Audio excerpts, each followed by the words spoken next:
दोस्तों स्वागत है आपका हमारे चैनल पर। आज की मूवी का नाम है सैयारा, जो कि इस समय काफी ट्रेंड में चल रही है। आप इस वीडियो को लाइक कर दीजिए। हम शुरू करते हैं आज की कहानी। तो मूवी की शुरुआत में हम वानी नाम की लड़की को देखते हैं। यहाँ वानी आज महेश नाम के लड़के से शादी करने आई थी, क्योंकि ये काफी समय से रिलेशन में थे। पर थोड़ी ही देर में वानी पर महेश का कॉल आता है, जो कहता है कि मैं तुमसे शादी नहीं करना चाहता और मुझे प्रमोशन मिल गया है। ये सुनकर वानी के होश उड़ जाते हैं। असल में महेश के पास उसकी बॉस की बेटी का रिश्ता आया था, जिसके लिए उसने हाँ कह दिया, पर उसने वानी के बारे में एक बार भी नहीं सोचा। अब महेश के चले जाने के बाद वानी तो बिल्कुल टूट जाती है, यहाँ तक कि वो बोलना भी बंद कर देती है। और ऐसे ही 6 महीने बीत जाते हैं, जिससे वानी के मम्मी पापा भी परेशान थे और अक्सर वानी अपनी डायरी में कुछ न कुछ लिखती रहती थी। खैर एक दिन वानी की माँ उसे समझाती है कि ऐसे तो जिंदगी आगे नहीं बढ़ने वाली, तुम्हें महेश को भूलकर अपने लिए कुछ करना होगा। जिसके अगले दिन ही वानी सीधा अपने एक जॉब के इंटरव्यू पर जाती है और रास्ते में उसे एक लड़का दिखता है जो अपनी ही धुन में चल रहा था। फिर जब वानी मीडिया हाउस में इंटरव्यू के लिए ऑफिस में जाने लगती है तो उसकी डायरी बाहर छूट जाती है और तब जाकर वानी अपना इंटरव्यू देती है,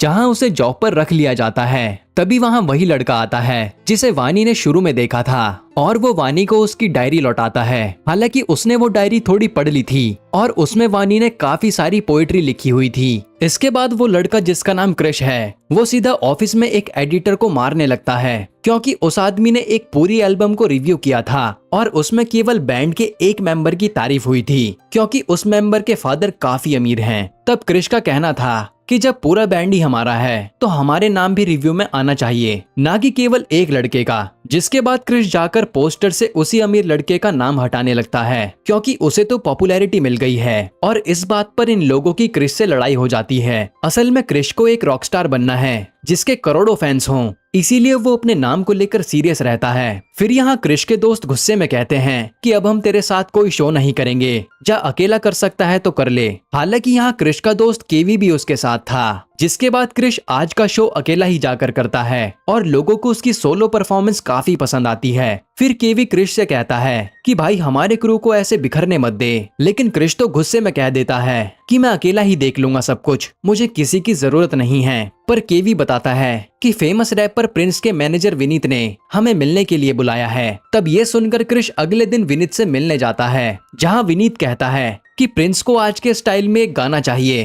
दे पाओ तो बताना। तब क्रिश कहता है कि मेरी 3 शर्तें होंगी। पहला कि मैं भी म्यूजिक वीडियो में आऊंगा, दूसरा मेरे भी सोशल मीडिया को प्रमोट किया जाएगा और तीसरा मुझे रॉयल्टी चाहिए। जिस पर प्रिंस मान जाता है कि मुझे बस गाना दो, लेकिन केवल 3 दिन में। ये सुनकर केवी चौंक जाता है कि क्रिश इतनी जल्दी गाना कैसे बनाएगा। तभी वहाँ क्रिश को वानी दिखती है, जो अपनी कंपनी की तरफ से प्रिंस का इंटरव्यू लेने आई थी। और क्रिश वानी से आकर कहता है कि तुम लिखती बहुत अच्छा हो, मगर मेरे साथ गाना बना लो तो तुम्हें क्रिश का इंटरव्यू मिल जाएगा और मेरे क्रिश के साथ गाना भी हो जाएगा। जिसके बाद वानी की डायरी से ही क्रिश एक पोएट्री की कुछ लाइनें प्रिंस को सुनाता है और प्रिंस कहता है कि हाँ मुझे यही गाना चाहिए। हालांकि प्रॉब्लम ये थी कि वानी ने पोएट्री पूरी नहीं की थी, इसीलिए क्रिश कहता है कि मैं 3 दिन में आपको गाना देता हूँ। जिसके बाद क्रिश वानी को अगले दिन अपने स्टूडियो में बुलाता है और उससे गाना लिखने को कहता है। पर वानी को यहाँ फील नहीं आ रही थी और जब क्रिश उस पर जोर देता है तो वानी कहती है कि पोइट्री खुश दिल से होती है, ऐसे ही नहीं कि जो मन में आया वही लिख दिया। मुझे अच्छा माहौल चाहिए, क्योंकि मैं काफी समय से इसे पूरा नहीं कर पा रही हूँ।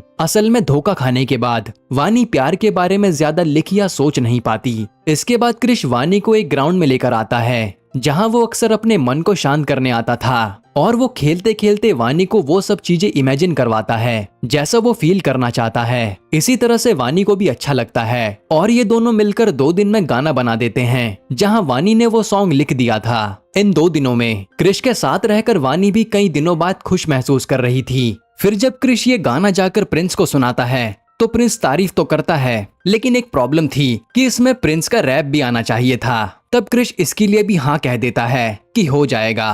पर ये बात वानी को अच्छी नहीं लगती, क्योंकि उसका मानना था कि ये गाना दिल से निकला है तो इसमें रैप डालकर इसे बर्बाद नहीं करना चाहिए। ये बात वो क्रिश से भी कहती है तो क्रिश कहता है कि मुझे ऐसे गरीब नहीं मरना कि मैं इतनी अच्छी डील छोड़ दूं। तभी वहाँ क्रिश के पास पुलिस वाले आते हैं और वो उसके शराबी पिता को लेकर आए थे, जो बीच रोड पर नशे में लड़ाई कर रहे थे। यहाँ पुलिस वाला क्रिश से कहता है कि अपने बाप को ध्यान से रखना, वरना अगली बार तुम दोनों बाप बेटों को जेल में डाल दूंगा। इस बात पर क्रिश अपने पिता को धक्का देता है कि तुम मुझे चैन से जीने दोगे या नहीं, और अपने पापा को कोसकर वहाँ से चला जाता है। हालांकि ये देखकर वानी हैरान थी कि क्रिश ने ऐसा कैसे कर दिया। वहीं केवी बताता है कि क्रिश की मां की मौत के बाद ये नशे में रहने लगे और क्रिश इसीलिए इनसे नफरत करता है और जल्दी से जल्दी बड़ा आदमी बनना चाहता है। इसके बाद क्रिश उसी ग्राउंड में उदास होता है तो वानी वहां आती है और कहती है कि मैंने प्रिंस के लिए गाने के साथ रैप भी लिख दिया है, इसीलिए तुम उसे दे देना।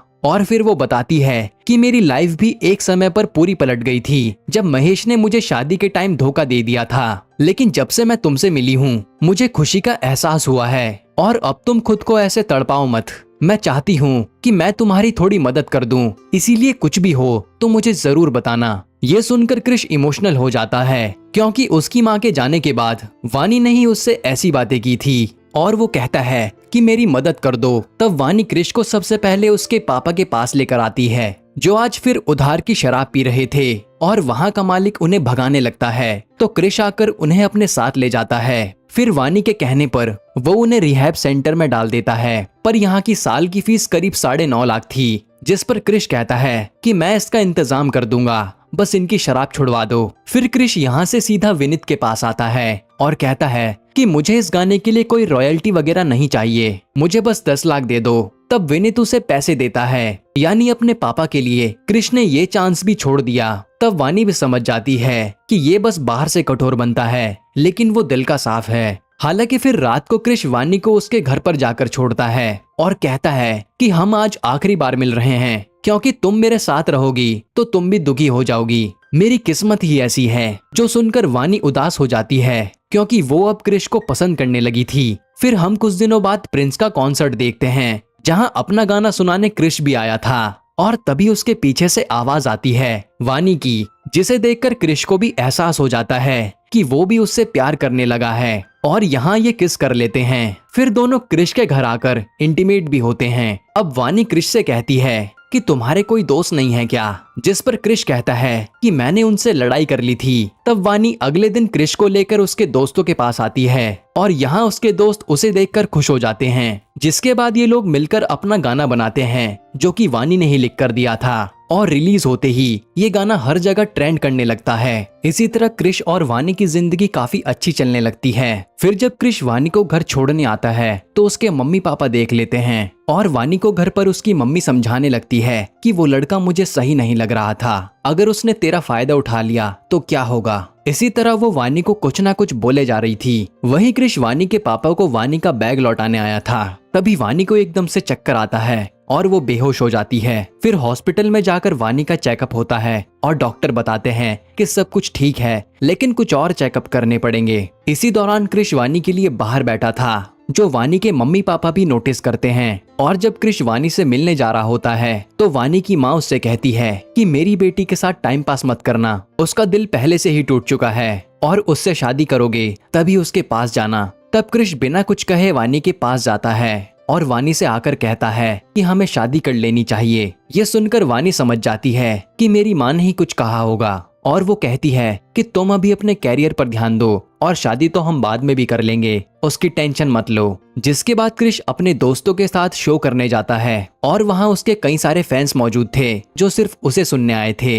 ये देखकर वो भी हैरान हो गया था और केवी कहता है कि तेरा सपना पूरा होता नजर आ रहा है। हालांकि यहाँ क्रिश ज्यादा खुश नहीं होता क्योंकि वो तो अभी भी वानी के बारे में सोच रहा था। इधर वानी अपनी रिपोर्ट लेने आती है तो डॉक्टर उससे पूछती है कि आपको सब चीजें याद रहती हैं क्या, जिस पर वानी कहती है कि नहीं, मैं अक्सर भूल जाती हूँ, इसीलिए मैं उन्हें डायरी में नोट कर लेती हूँ। तब डॉक्टर उसे बताती है कि उसे अल्जाइमर है जो कि अभी ही शुरू हुआ है और ये धीरे धीरे बढ़ता जाएगा, जिससे वानी को ना तो अपने परिवार के बारे में याद रहेगा और ना ही अपने प्यार के बारे में। ये सुनकर तो वानी के होश उड़ जाते हैं। डॉक्टर कहती है कि ये बातें अपने पेरेंट्स से बता देना, जो सुनकर वानी चुपचाप चले जाती है। इसके बाद जब क्रिश टूर से वापस आता है तो वो सीधा वानी से मिलने जाता है और वानी उसका फोन नहीं उठा रही थी, इसीलिए वो इसका कारण पूछता है। फिर क्रिश कहता है कि जो मुझे चाहिए था मैं उसके करीब पहुंच रहा हूँ, पर मुझे जरा भी सुकून नहीं था क्योंकि तुम मेरे पास नहीं थी, इसीलिए तुम मेरे साथ रहा करो, मुझे अच्छा लगता है। और वो कहता है कि हम दोनों साथ ही आगे बढ़ेंगे।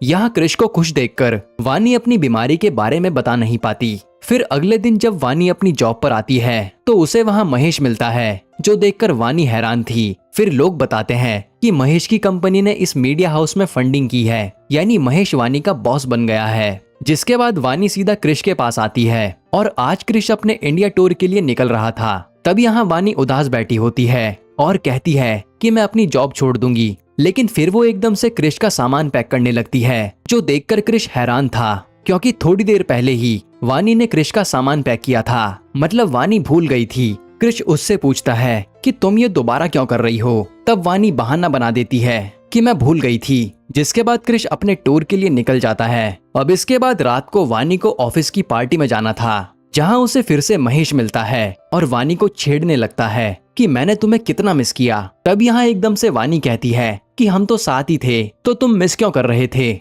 असल में वानी फिर से भूल गई थी और उसे लग रहा था कि महेश और वो शादी करने वाले हैं, इसीलिए वो शादी के लिए महेश का हाथ पकड़ लेती है, जो देखकर महेश चिल्ला देता है। और फिर वो बेइज्जती से बचने के लिए लोगों से कहता है कि इसकी नौकरी जा रही है, इसीलिए मेरा हाथ पकड़ रही है। ये सुनकर वानी रोते हुए चली जाती है और वो अपना बैग वहीं भूल गई थी। फिर यहाँ जब फ्लाइट में बैठने से पहले क्रिश वानी को कॉल करता है तो वहाँ का गार्ड फोन उठाकर सब बता देता है। ये सुनते ही क्रिश सब कुछ छोड़कर वानी के लिए निकल जाता है और उसे कोई रोक नहीं पाता।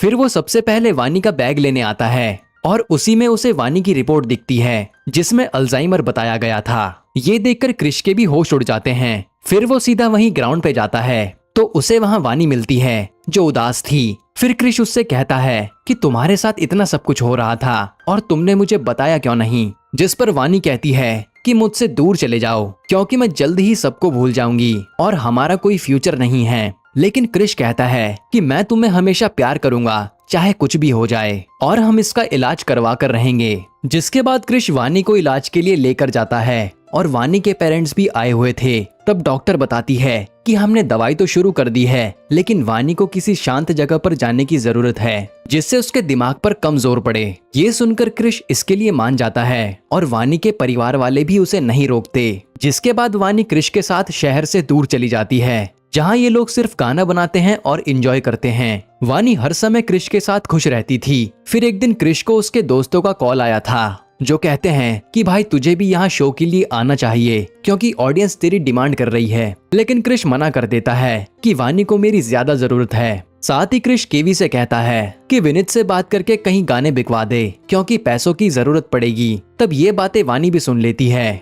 और वो क्रिश से कहती है कि मेरे लिए अपना सपना बर्बाद मत करो, तुम्हें वहाँ जाना चाहिए। जिस पर क्रिश कहता है कि ठीक है, फिर तुम भी चलो। अब ये लोग सीधा क्रिश की परफॉर्मेंस के लिए आ जाते हैं, जहाँ क्रिश जैसे ही परफॉर्म करने लगता है वहीं महेश वानी से बात करने लगता है, जो इस शो का स्पॉन्सर था। और वो उससे कहता है कि मुझे लगता है कि तुम मुझे भूल नहीं पा रही हो। और वानी भी एकदम से पुरानी यादों में चली जाती है और कहती है कि मैं तुम्हें कभी भूलती ही कहाँ हूँ। तब महेश वानी को सीधा पास के ही रूम में ले जाता है उसका फायदा उठाने के लिए। वहीं परफॉर्मेंस के दौरान क्रिश तो वानी को ही ढूंढे जा रहा था। अब जैसे ही महेश वानी के साथ कुछ करने वाला था, तभी वहाँ क्रिश आकर वानी को बचा लेता है और महेश को बहुत मारता है। पर हैरानी वाली बात ये थी कि वानी क्रिश को ही चाकू मार देती है और कहती है कि मेरे महेश से दूर रहे। ये देखकर वो समझ जाता है कि वानी अपनी यादें भूल रही है। तब किसी तरह क्रिश वानी को संभालता है। फिर वहाँ क्रिश के पापा भी आते हैं, जो शराब की लत छोड़ चुके थे।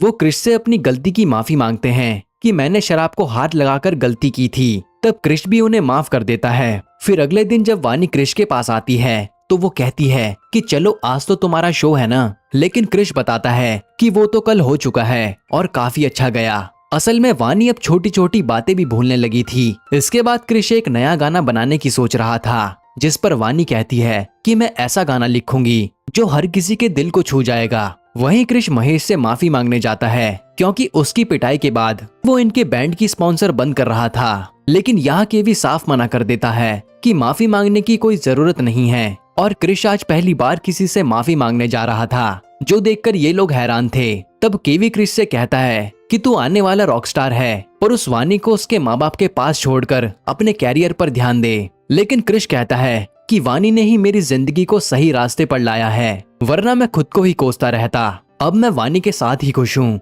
अब क्रिश वापस घर आता है तो देखता है कि वानी तो यहाँ है ही नहीं। ये देखकर वो हर जगह वानी को ढूंढने लगता है, यहाँ तक कि ये लोग पुलिस में भी कंप्लेन कर देते हैं, पर वानी कहीं भी नहीं मिलती और अब क्रिश पूरी तरह से टूट चुका था। फिर एक दिन उसे वानी की डायरी मिलती है जिसमें उसने एक पोइट्री लिखी हुई थी और उदास मन से क्रिश उस पर गाना बनाता है कि वानी जब भी ये सुनेगी तो जरूर मेरे पास आएगी। ऐसे ही 1 साल बीत जाता है और क्रिश अब बहुत बड़ा रॉक स्टार बन गया था, जहां वो पूरे इंडिया में टूर कर रहा था। इसी दौरान उसे वानी की भी याद आती रहती थी। फिर एक दिन जब क्रिश लंदन में शो करने जाता है तो केवी बताता है कि लोग हमारे गानों की रील बना रहे हैं और ये लोग रील ही देख रहे थे। तभी एक हिमाचल वाली रील में केवी को वानी दिखती है और वो तुरंत क्रिश को बताता है। ये देखते ही क्रिश अपना शो छोड़कर इंडिया आता है और हिमाचल में जाकर लोगों से वानी के बारे में पूछने लगता है। तब उसे वहाँ एक महिला आश्रम मिलता है और वहाँ एक लेडी उसे लेटर देती है जिसमें वानी ने लिखा था